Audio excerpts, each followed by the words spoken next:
ရွံ့တို့စုံတွေကိုအားကြလို့ဘားပိုင်ရှင်တထေသားကို official တွဲပြလိုက်တဲ့သဇင်ထူးမြင့်ပရိသတ်များအားလုံးပဲမင်္ဂလာပါရှင်ပြည်ခဲ့တဲ့ချစ်သူများနေ့မှာအနုပညာရှင်စုံတွဲတွေရဲ့ရိုမန်တစ်ဆန်တဲ့ပုံရိပ်တွေကိုလူမှုကွန်ရက်စာမျက်နှာတွေထက်မှမြင်တွေ့ခဲ့ကြရမှာပါအဲ့ဒီအထေကမှပရိသတ်တွေကိုအယုံမင်သက်တွားစေခဲ့တာက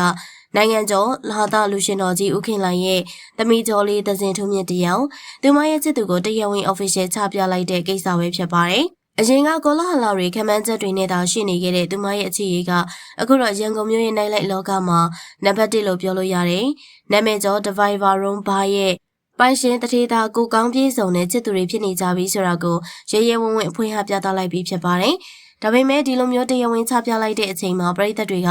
သဇင်ထူးမြင့်တယောက်ပြိုင်ပဲဟောင်းယုံရဲ့အခြေရေးကိုအားကြမကန်ရှင်ပြိုင်ခြင်းလို့အခုလိုချစ်သူများနေမှာတမင်အချိန်ကိုက်ချပြလိုက်တာများလားဆိုပြီးတော့တင်ကြေးပေးနေတာပါ။အားလုံးသိကြတဲ့အတိုင်းပဲသဇင်ထူးမြင့်နဲ့အကယ်ဒမီယုံတို့ကတစ်ချိန်လုံးကသွားတူစားတူ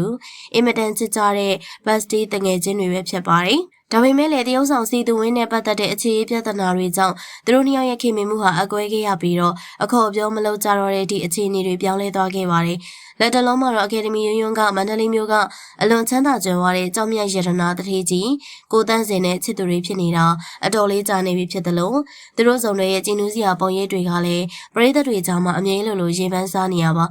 ဒီလိုမျိုးချိန်ဒီမျိုးမှာဒဇင်ထူးမြင့်ဘက်ကလည်းရွံ့ထက်မသာရင်တောင်မလျော့စေရဘူးဆိုတဲ့ပုံစံမျိုးနဲ့ရန်ကုန်မြို့ရဲ့ထိပ်တန်းအချမ်းသာဆုံးစည်ရင်ဝင်တထေးသားကိုရွေးချယ်ပြလိုက်တာကမိန်းကလေးတဘာဝအားချမကန်ပြိုင်ဆိုင်မှုတစ်ခုပဲလို့လူအများကတော့ရှုမြင်နေကြပါတယ်လူမှုကွန်ရက်ပေါ်ကသုံးသက်ချက်တွေအရဆိုရင်ဒဇင်ထူးမြင့်ရဲ့ရွေးချယ်မှုကပိုပြီးတော့ smart ဖြစ်တယ်ပိုပြီးတော့ဆွဲဆောင်မှုရှိရလို့ဆိုနေကြပါတယ်။ဘာဖြစ်လို့လဲဆိုတော့Diviva Roomလို့နာမည်ကြီးတဲ့ဘားပိုင်ရှင်တထေးသားဆိုတာခေတ်လူငယ်တွေကြားမှာအလွန်ရေးပန်းစားပြီးတော့ lifestyle မြင်မာတဲ့သူဖြစ်ပါတယ်။ဒဇင်ထူးမြင့်လို့ခင်မိပြီးတော့အထာကျတဲ့မင်းသမီးနဲ့ဆိုရင်လူငယ်တဘာဝပို့ပြီးတော့လိုက်ဖက်ညီတယ်လို့ရန်ကုန်တထေးသားဆိုတဲ့ဂုံပုတ်ကလည်းပရိသတ်တွေရဲ့မျက်စိတွေမှာပို့ပြီးတော့တောက်ပြောင်နေစေပါတယ်။ရုံရဲ့ချစ်သူကတည်ငြိမ်ရင်ကျတဲ့စီးပွားရေးသမားပုံစံဖြစ်လို့သူမနဲ့လိုက်ဖက်တယ်ဆိုပေမဲ့တချို့သောပရိသတ်တွေကတော့ဒီတစ်ခေါက်အားပြိုင်မှုမှာဒဇင်ထူးမြင့်ကရုံထက်နှာတပြားသာသွားတယ်လို့တောင်သတ်မှတ်နေကြပါတယ်ဒီလိုမျိုးသမီးဖြစ်သူရဲ့အခြေအနေနဲ့ပတ်သက်ပြီးတော့ဖခင်ဖြစ်တဲ့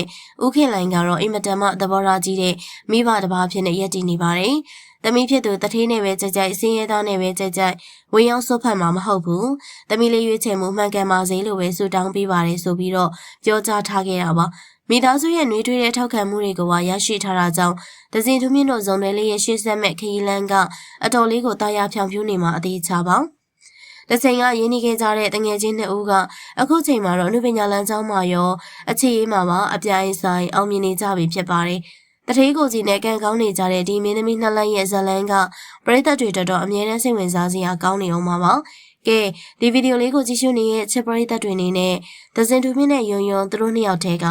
ဘသူရဲ့အခြေရေးကိုပို့ပြီးတော့အားကြမိလဲရန်ကုန်တထေးသားနဲ့မန္တလေးတထေးသားဘသူကပို့ပြီးတော့မိုက်တယ်လို့ထင်လဲဆိုတာမှတ်ချက်ပေးခဲ့ပါအောင်ရှင်ကြည့်ရှုပေးရတဲ့အတွက်အားလုံးကိုကျေးဇူးတင်ပါတယ်ရှင်